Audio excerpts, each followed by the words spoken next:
Hello and welcome to the Unlucky Frog Gaming Podcast. I'm your host, Ben Porter, and I'm joined this Independence Day by Erin Dean, videographer and author of upcoming book For the Love of Board Games. How are you doing, Erin? I'm doing great. Thanks so much for having me on the show. Thank you for joining us. So we will talk a bit more about the book itself later on in the episode, but first of all, how did you get into tabletop gaming?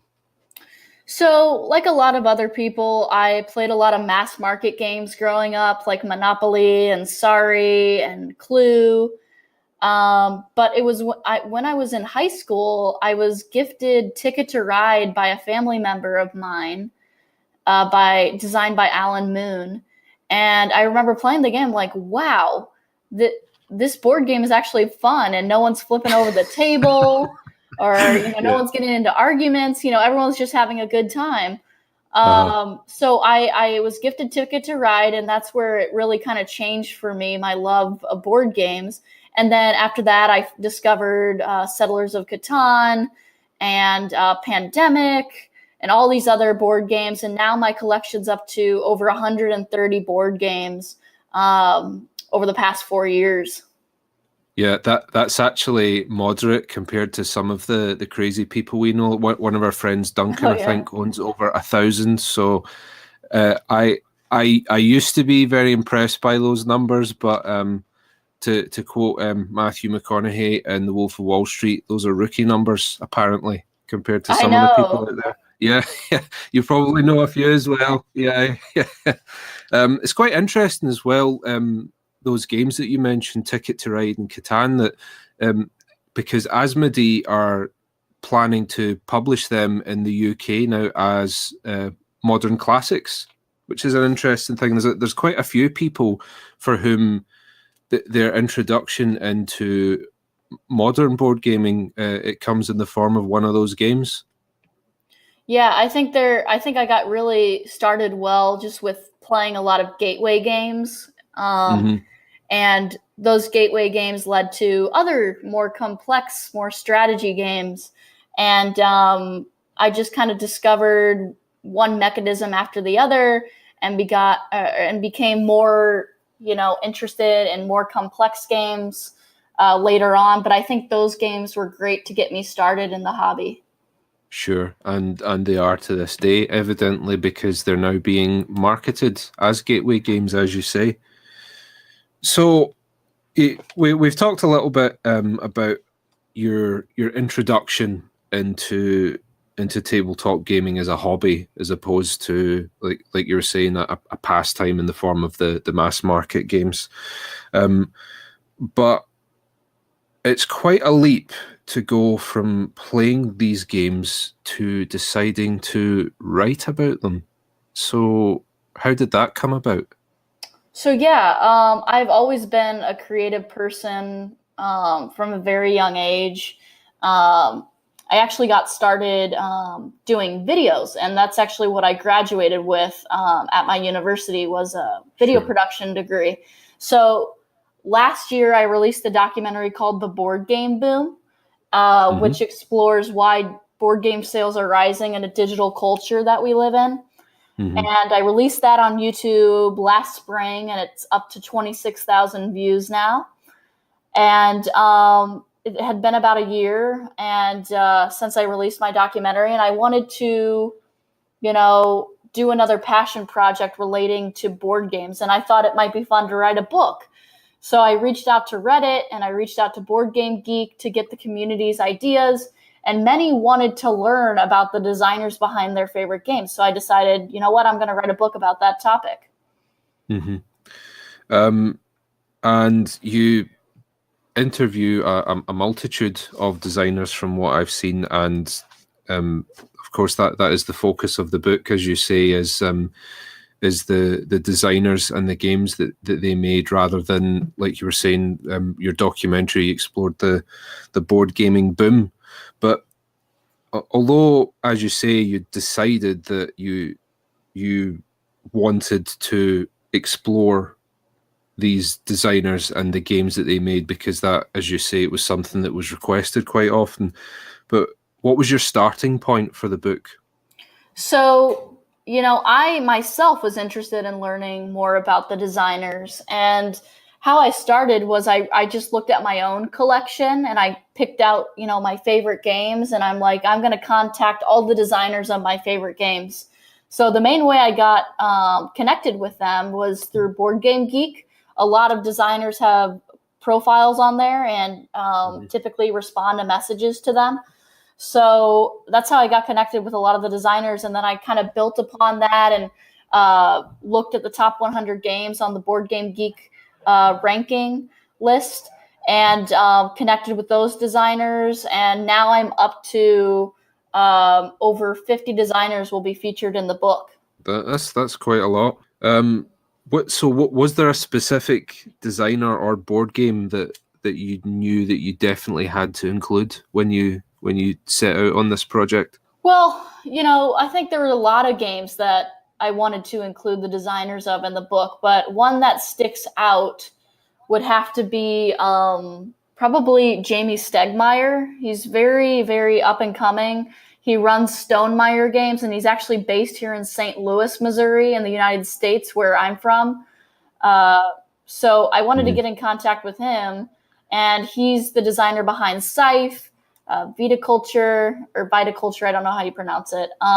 He's also the designer of Between Two Cities, and or at least Stonemaier Games published it. I believe he's the designer of that one. And he also designed Charterstone, which came out not too long ago. Which is a legacy game, I think, isn't it? I haven't played it, but I've heard good things about it. Yeah, it's a legacy game. Yeah, so that's another addition to that increasingly popular format.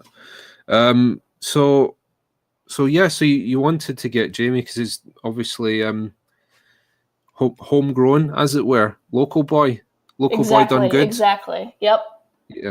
Yeah, that's great. So it's a lot of research goes into producing a book like this, and as you say, you've interviewed 50 designers, which is very time consuming. But you said earlier on that you wanted to pursue another project that was a labor of love.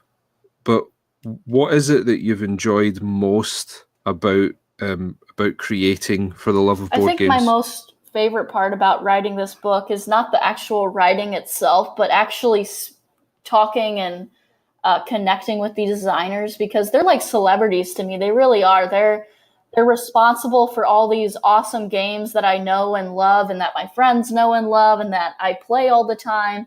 And, what's great about the board game industry is that it's not, we're gaining more and more board game lovers every single day, but it's still a approachable industry where you can talk to kind of the people behind the games. It's not super, super huge where it's hard to get a hold of them.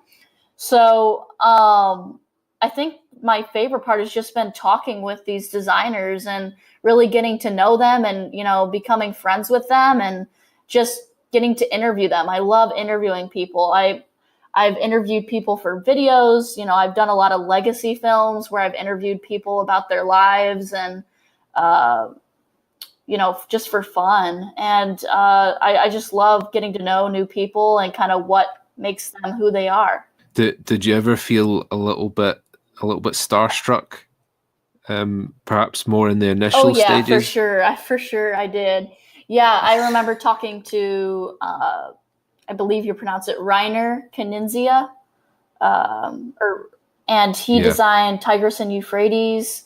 He's a full-time designer, board game designer, and I remember doing a Skype call with him, and he had his typical board game bow tie on, and he was just a blast to talk to, and you could really tell he was passionate about the industry and what he does for a living. And, when I was sitting on the other end of that webcam, I was just like, oh my gosh, I'm talking to this awesome designer. And I just had to kind of stay calm and, kind of dive into the interview, but in reality, I was kind of freaking out. It was awesome.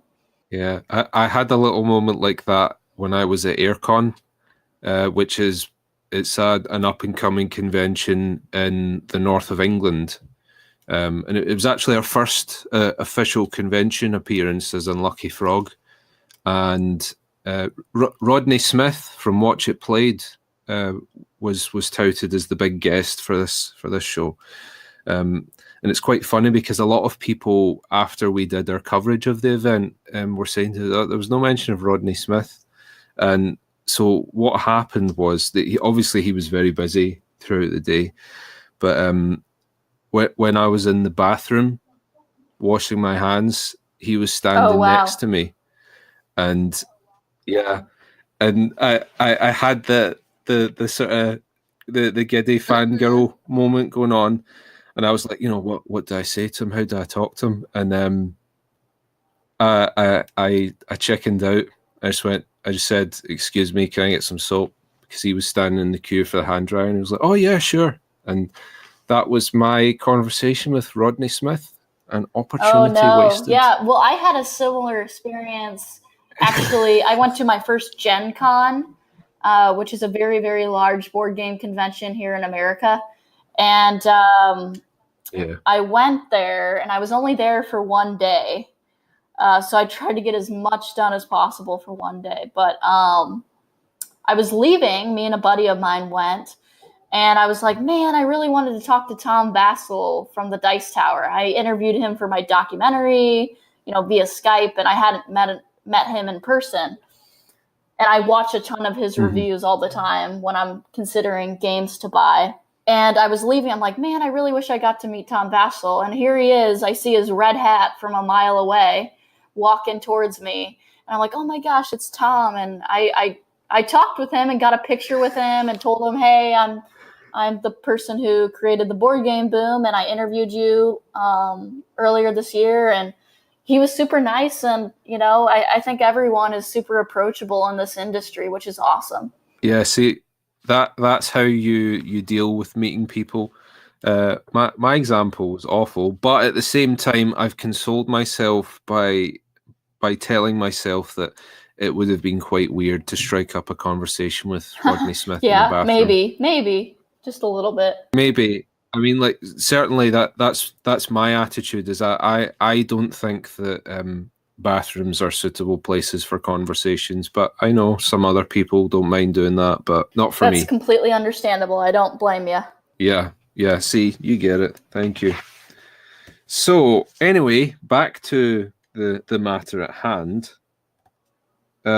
What is the intention or the desired outcome with publishing this book? I think, honestly, it's just going to be a great addition to a lot of people's game rooms and board game shelves. And, it'll be cool for people to be like, okay, I want to play Castles of the Mad King Ludwig later tonight. You know what? I'm going to flip to page 53, chapter 4, and I'm going to read about this game and the designer, and I'm going to have all these fun facts, before I play the game later tonight, and I can share that with my friends and my buddies and just have a little bit of extra knowledge about the game and the designer behind it. Mm-hmm. So it's really, the intention is to create an educational or referential. Yeah, I think a lot of designers the majority of their time is spent designing the games, and they don't usually have like all these videos that they do or reach out to their audience. They're dedicating their time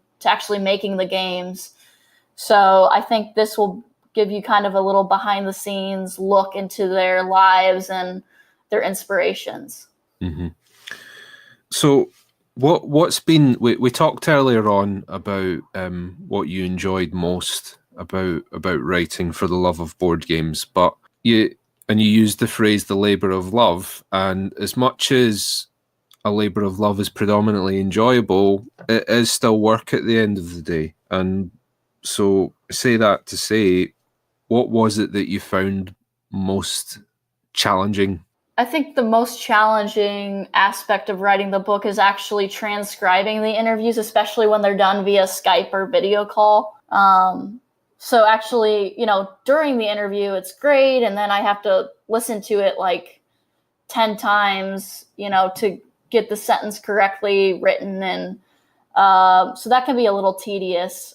So that's probably been my least favorite part, is the actual transcribing. You didn't have any interviewees that were a bit more of a challenge than others then? Some of the designers talk pretty quickly. So so that was after the fact. I'm like, man, they talk really quickly. It makes it harder to transcribe it. So that's been tedious as well, transcribing the designers who like to talk quickly. Yeah, I can imagine your pen or your keyboard racing to keep up with these people. So we've talked a little bit about the content of the book, but specifically, what can readers expect to find within it? I think what they can expect is that each chapter is going to feature a different board game designer, not only discussing the inspiration behind the games they design, but also why they started playing board games, how they got into the industry. They're going to share stories about board games they designed but never published. And, it's just going to be fun interviews with the designers behind the games you love. That's quite an interesting one, actually. Potentially hearing about ideas that have been shelved or scrapped. Yeah. I think that I find it very interesting. So I wanted to share that with my audience, my future audience, with the book. Yeah, because it's part of the creative process, I guess. A lot of stuff, you'll know, being a videographer, ends up on the cutting room floor, and it's not always necessarily because it's bad. And I would be quite interested to read why those sorts of decisions get made in relation to the design process for a game. Right. I totally agree. Yeah. So, how far along is the book? So I've interviewed around 55 designers exactly, and I've kind of completely written the chapter for about half those. So I'm trucking away at it though, and trying to tackle a chapter a day, and it's been going great. And every time I listen back to the interviews and listen to their responses or read them, I always find another piece that's interesting. And, sometimes when you're in the moment, you don't get to really reflect on it. And this has given me the opportunity to do that when I'm writing it. That's great. I quite like that with books and films and things where you listen to or read or watch something again, and you find a little nugget that you completely overlooked. Right. And it's great to hear that that's something we can potentially look forward to in the book. Absolutely. So we've mentioned a couple of names, but do you want to give us a quick rundown of some of the people that are featured in the book and the games that they discuss? Absolutely. Yeah. So we have a big list of designers. And like I said before, really how I decided who was going to go in the book is I started with my own collection, and then I branched out and went to the top rankings on Board Game Geek and reached out to those designers. So we have a lot of interesting names and a lot of well-known names. We have Matt Leacock, who I mentioned. We have Jonathon Gilmour, who's responsible for Dead of Winter, Dinosaur Island, Wasteland Express Delivery Service. We have Wolfgang Kramer, who's has been in the industry for a long, long time, who designed El Grande. We have Richard Garfield, who has designed Magic the Gathering. Bunny Kingdom is his most recent game. He designed King of Tokyo. We have Phil Walker Harding, who designed Sushi Go and Barron Park. I can keep going, but we have a lot of interesting names, and the full list of designers is actually on our Facebook page, which you can find by searching For the Love of Board Games -book, and you can join the Facebook group, and towards the top of the page will be the full list of designers. Yeah, I think even there though, that's quite a list, and it's quite interesting actually because although you mentioned that these people are celebrities within the world of board game and tabletop games, at the same time, not everyone is immediately aware of everything that these people have worked on. And like for instance, I never realized that the designer who created Sushi Go also made Baron Park. Yeah, yeah.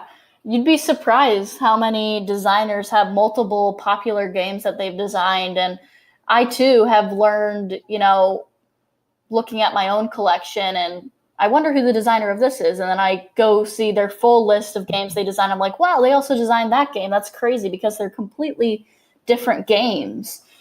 So you can really tell how some designers have a vast, array of games in their portfolio. Absolutely.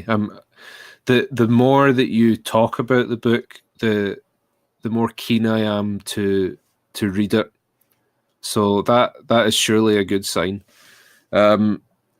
So we've talked quite a bit about the book, and you're still in the process of writing it. So we're maybe getting a little bit ahead of ourselves here. But what are your plans for the future? Say after the book releases. If I think if the book does well, I'm interested in exploring other book options, like almost like a series. So maybe my next book, I would interview the artists behind some of the most popular board games, or maybe I focus on a book where it's strictly female designers. And I think there's so many different possibilities that I could do down the line, and I'm excited to explore them. Fantastic. So that about covers all that we've got time for today. But if you wouldn't mind telling us, if people want a copy of For the Love of Board Games, where do they need to go for that? So the best way to get all the latest up-to-date information is to join our Facebook group, like I mentioned before, by searching For the Love of Board Games -book on Facebook. And we'll get you joined right away. You just request the group membership and we'll get you joined very quickly. And the Kickstarter for the book will be launching later this summer. We're shooting for July now. So the book will be live soon, and you can obviously join the Facebook group. And when it's live, we'll absolutely share the Kickstarter page to that group. And yeah, that's the best way to get a copy of it right away. There you go. All right, Erin, thank you very much for joining us today. Great having you, and we look forward to hearing more about For the Love of Board Games very soon. Yeah, thank you so much for having me on the show. This was awesome. Yeah, it's a pleasure. And for all of our listeners, wherever you are, thank you for joining us, and we'll see you next time. We are Unlucky Frog Gaming, and I am Ben. Be sure to follow us on Facebook and Twitter. Just search for Unlucky Frog Gaming. You can also show your support by giving us money through the Unlucky Frog Patreon. And be sure to check out our website, unluckyfrog.com, to find out more.